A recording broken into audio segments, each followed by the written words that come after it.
our economy is 70% domestic driven. 70 to 75% is domestic driven.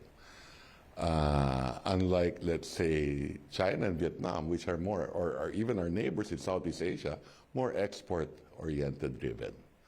We earn foreign exchange from OFW remittances.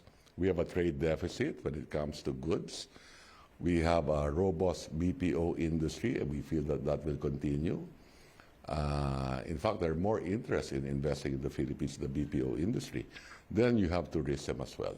Then, of course, FDIs.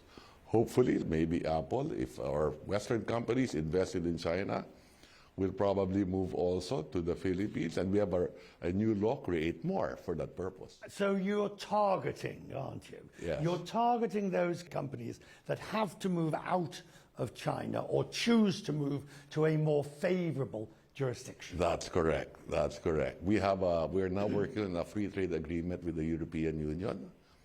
I suppose we can impose lower tariffs on U.S.-made cars.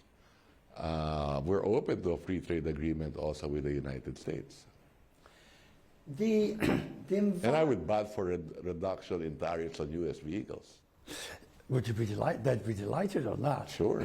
Let's talk about the security aspect of it, because you are part of a mutual agreement, mutual defense treaty with the United States. Yes. The Secretary of State, Marco Rubio, has reaffirmed the commitment to that.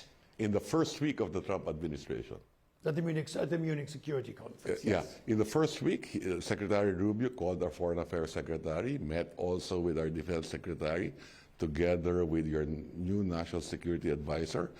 I understand that they also met with the new Defense Secretary, and then in Munich recently, there was also a meeting, yes. That must be very reassuring, because all in the first 30 days of the Trump administration. But the shift in policy in Europe has led many traditional allies to question the reliability of the United States as an ally. There must have been a moment when you doubted, or you had a moment of pause. But are you now reassured? Yes, we're reassured based on the pronouncements made by these U.S. officials, including the aid that will continue for our security. Do you see that there will be trade shifts to avoid trading with the United States? Not for any meanness, just because you're looking for new neighbors who might be more friendly to trade with. Of course. I think everyone will be wanting to trade more with all countries in the world, right?